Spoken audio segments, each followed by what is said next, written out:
Biologia celular. Para muita gente, essa palavra já traz na mente aqueles diagramas super complexos de livro didático, sabe? Coisas que parecem difíceis de conectar com a vida de verdade.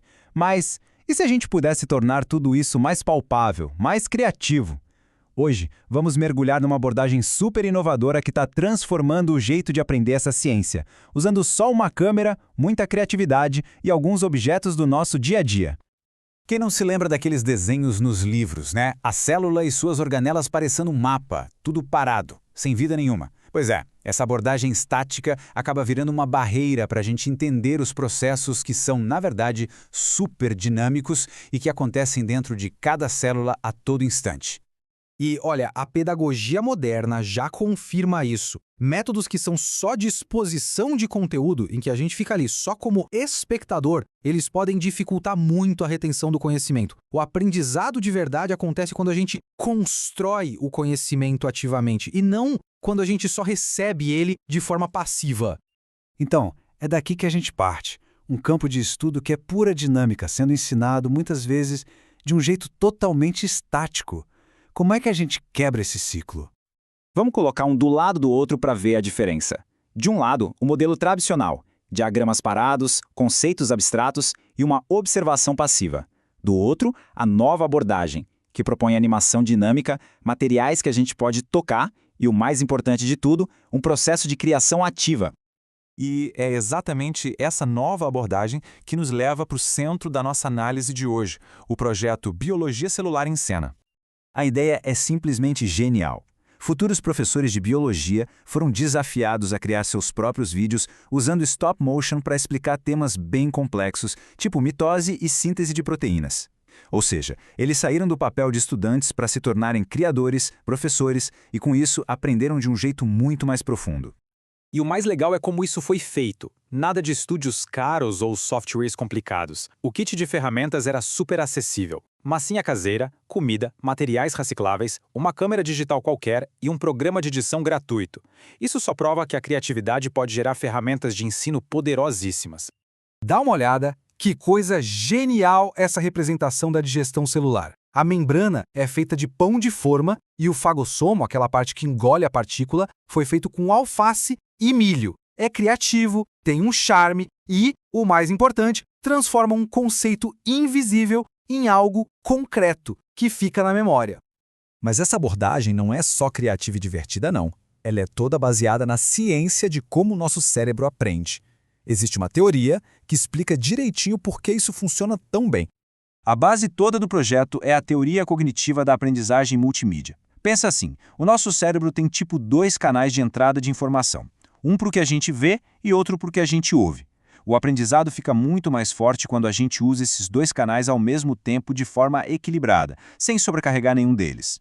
E para aplicar essa teoria tem umas regrinhas de ouro. O princípio da coerência diz pra gente tirar tudo que distrai, tipo uma música de fundo que não tem nada a ver. O da contiguidade é simples. Se estamos falando do núcleo da célula, a animação tem que estar mostrando o núcleo. E o da redundância é um alerta para não sobrecarregar. Por exemplo, colocando um texto na tela e lendo exatamente as mesmas palavras. Ah, e tem também o princípio da modalidade, que sugere usar narração em vez de um monte de texto para deixar os olhos livres para focar a animação.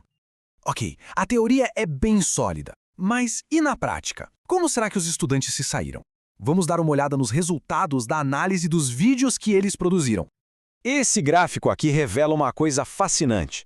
Olha só as 2 primeiras barras. Coerência e redundância foram aplicados com sucesso em 86% dos vídeos. Isso é excelente. Agora, olha a terceira barra, a do princípio da modalidade, que é sobre usar narração por voz. Apenas 14% dos vídeos seguiram essa dica. Uma diferença enorme. Então, o ponto principal é o seguinte: os estudantes foram muito bons, de forma até intuitiva, em criar vídeos focados, sem coisas para distrair ou informação repetida. A mensagem principal das criações deles ficou clara e direta. E teve um exemplo perfeito. O vídeo sobre digestão celular, aquele mesmo do pão com alface, foi o grande destaque. Ele acertou em quase todos os critérios da teoria, inclusive no uso de narração, o que o transformou numa ferramenta de aprendizado multimídia super eficaz. Acontece que a dificuldade com a narração foi o grande desafio para a maioria. Quase todos os vídeos usaram texto escrito na tela, o que, segundo a teoria, sobrecarrega o nosso canal visual, porque a pessoa tem que ler e ver a animação ao mesmo tempo. Mas por que isso aconteceu? A própria pesquisa dá a resposta. Muitos participantes disseram que tiveram dificuldade em mexer nos programas de edição de áudio. Foi uma barreira mais técnica, sabe? E isso humaniza o processo. E nos lembra de uma coisa muito importante. A grande lição aqui é que a tecnologia é uma ferramenta, ela não é a solução final. Para ser usada do jeito certo, o foco tem que estar sempre na pedagogia, no conteúdo e, claro, em oferecer o treinamento certo para que todo mundo, educadores e alunos, consiga dominar essas ferramentas. E tudo isso nos leva para a parte final da nossa análise, que é um convite à reflexão e, por que não, à ação. Olha que legal essa imagem do vídeo sobre fotossíntese. É super simples, feita com recortes de papel, mas é muito cativante e desperta a curiosidade. Isso mostra que ciência e criatividade não são coisas opostas. Na verdade, uma alimenta a outra. No fim das contas, o projeto Biologia Celular em Cena é uma prova muito forte de que dá sim para fugir do abstrato. Ele mostra como criar experiências de aprendizado que são ao mesmo tempo baseadas na ciência e super engajadoras.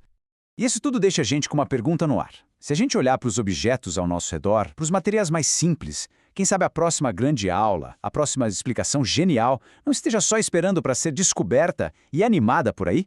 Obrigado pela companhia nesta análise.